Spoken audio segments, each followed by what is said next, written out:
This is Carl at National RV Detroit.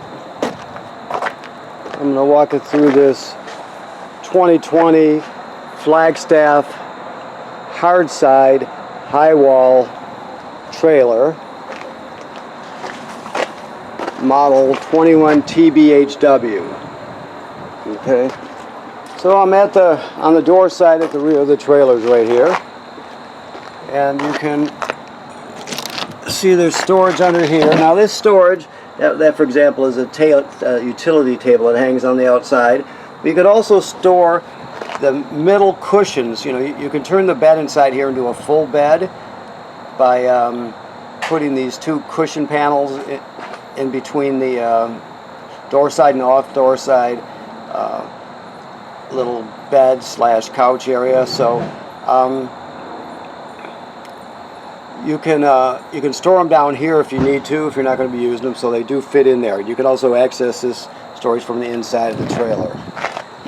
Okay, this is the rail here that I just talked about with that the table hangs on. Also your grill would hang on here too, and you plug in the grill to the LP system with this quick connect hose here. I'm trying to get it on camera there. So right there, the quick connect, that would connect to the bottom of the grill. Okay, I'll show you the grill when we get to it. Now we're in the up position, of course, right now. I'm just going to go through this and show the outside and the inside of it. I'm not going to set it up or pop it down at this point. If you need to see that right away, go to the Forest River website, and they will have a setup video for this model, or this style. Okay, so anyway, you have outside speakers, you have a radio antenna. This is the button to extend and retract. This one, the power roof, the two roof panels, the front and the rear, those are powered. There's an actuator on the other side that's controlled by that switch I just showed you, and that's right over here, right here. So right now, of course, it's extended.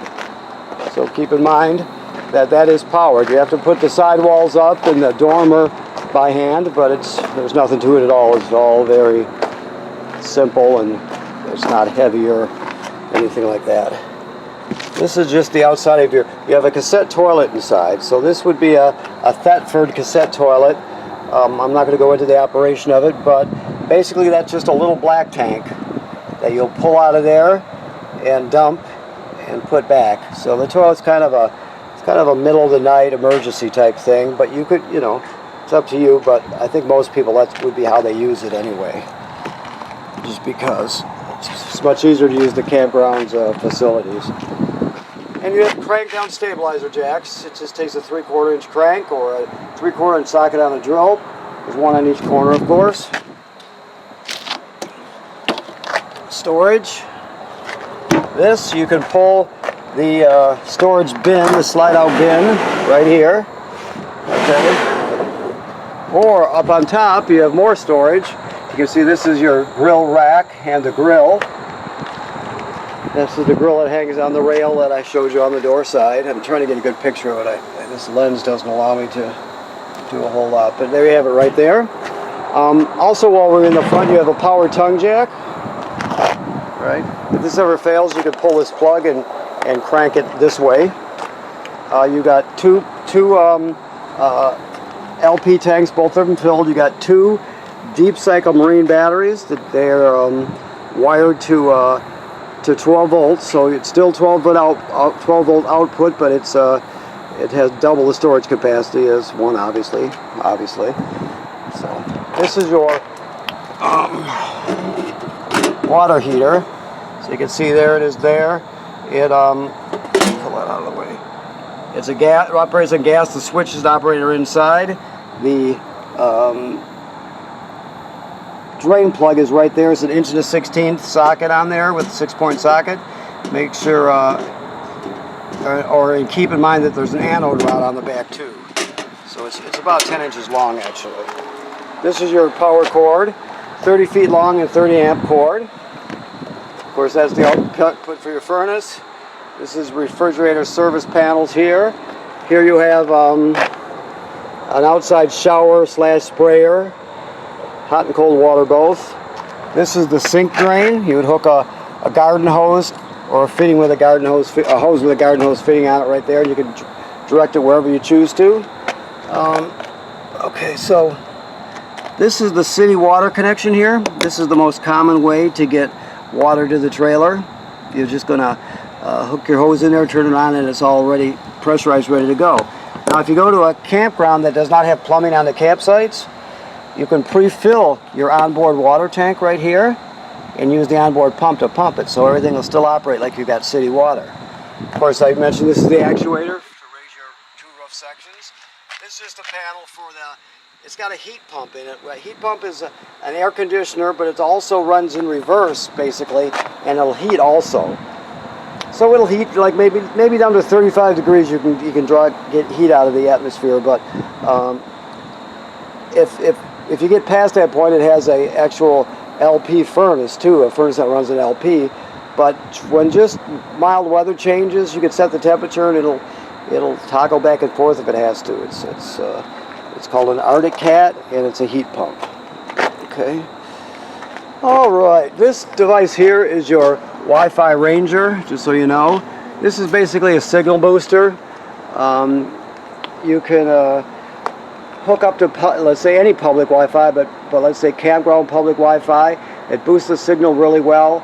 It's got a built-in firewall, and it just gives you better bandwidth. So it's a good thing. There's also a paid side to it where you could get a card for it, just like you would your phone, and you would actually do that through your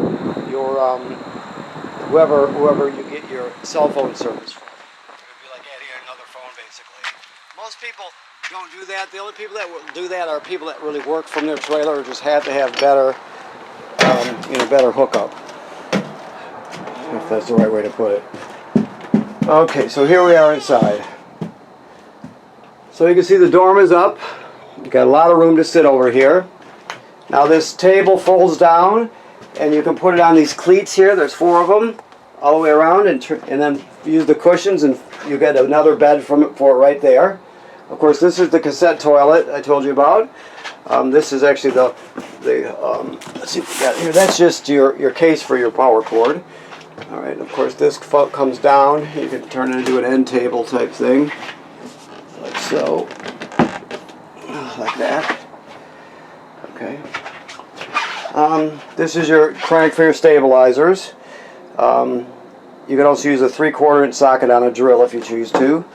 Just your packet that has basically manuals for every attachment, or most attachments, and every appliance in here, right?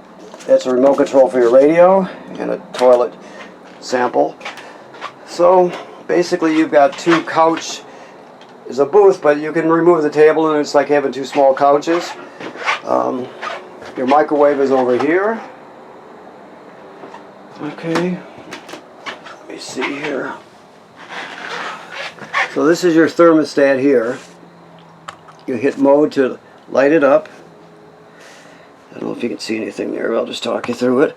So try to always stick with auto if you can, even though you can switch it to high and low for fan speed, but auto's the best way to go. But what I'm getting at is you can, I just did it again here, that's cool, that's air conditioning, that's heat, furnace, okay, fan, so there's a lot you can do with it. You can also run the, it'll turn into a heat pump by basically backing the numbers below the ambient temperature, right? So if it was 60 degrees in here, I would move it to 59 or 58, and then it would start kicking on the heat pump, which is, like I said, is the air conditioner running backwards, basically. Okay. When it gets colder, you can run your furnace, which is right there. Okay. This is just coax through from the outside if you wanted to put campground cable in here, if you had a little TV or something, or even you could even run an antenna through it, whatever you need to do. Your radio, there are 2 zones, Zone 1 and Zone B, or Zone 1 and Zone 2, I should say. And Zone 2 is outside, Zone 1 is inside speakers. You can stream off this USB right here, so you can put all your favorite albums on one stick and take them with you. You can hook up with Bluetooth with your phone or tablet and stream from your phone or tablet. you can go straight into the system through this HDMI if you need to. There's also an 1/8 inch, I think we call that an 1/8 inch analog or something like that. It's been so long I can't remember. But so it does a lot for considering you're in a tent trailer or a tent camper. Also, these are your switches, and the last one here is your Wi-Fi Ranger I spoke to you about. But keep in mind, these are the numbers. This top row is the name of your Wi-Fi Ranger. So when you're looking at your Wi-Fi on your phone or tablet, you can pick your Wi-Fi Ranger out by the name is right here, so you know which one it is. The center line across here is just a temporary password that you would use, right? And then the bottom one is an IP address. So you go to that IP address and you'll see, put in the password, and basically you'll see everything the Wi-Fi Ranger sees. You'll be able to, look and find, let's say, campground Wi-Fi, and you'll be able to pick that out and hook right up to it. So you set your phones and tablets with the password of your Wi-Fi Ranger in it, so it automatically hooks up to it, right? And then you would basically, when you got where you were going, you'd go to this IP address here, or put this address in your browser, and pick out the public Wi-Fi or whatever you're looking for from the screen, and then just log on to it. So really, instead of logging all your devices on, you just have to log this one on, I guess is what I'm trying to say. Like I said, there's also a paid version, but you can get into more of that if you're interested, okay? So this comes up here, and there's also a door there, so you can access that outside compartment that I told you about for storing these cushions in. These are the centerpieces here. Let me back up. I know I'm really close to everything. So that would sit right in the middle here. So you can turn this into one full bed if you wanted to, instead of two smaller ones. Right here where these hooks are for a hanging pantry, which is right here. Comes with it. You got a 4-speed fan, so it works really well pulling the heat out on those days where you don't need air conditioner. It's not quite warm enough. Your sink is just basically works like any other sink. It's just a neat design. Okay. Your range top, you have to spark to light it, so I would go there, light it like so. That's all. It's very simple. Like so. So that's neat. Very modern looking. So your refrigerator, it's a gas absorption refrigerator, so it'll run on 110 AC or LP gas. So basically, you've got on and off. Like so, you can see it light up there. Oh, actually, yeah, this is a 3-way refrigerator, so it'll run on 12-volt DC, it'll run on AC power, or it'll run on LP gas. Or you can put it on auto like it is, and it'll go down the hierarchy. It'll start with 110 AC and end up at LP gas, but it'll try each one until it finds one that works. So, which is neat, because if let's say you're using a regular 110 AC and you go away for the day, and you have a power failure at the campground, well, it'll automatically sense that and light it on gas, for example, so you don't spoil your food. So it's a pretty neat design in that sense. Okay. All right. What else have we got here? Okay. So this is let me get down here so I can see. Okay. So this device here is your power converter. Okay. You open it like so. See, it converts 110 AC to 12-volt DC. So you got 110 AC and regular circuit breakers like you would have at home, and they're labeled. Then the power is converted to 12-volt DC, and over there you can see you got 12-volt fuses. If any of those fuses were to blow, they'll actually light up, and you can see them through this perforation here, so you would know. Also, when you're plugged in, this will charge your battery, so it'll keep your battery charged up. Okay, this device here is your LP and carbon monoxide detector. Okay. There's a self-test. I'll go through another one in a second. And then back to green. So it should always be green like that. If it goes off, obviously you take everybody outside, leave the door open, shut the gas off at the front, and figure out what's going on.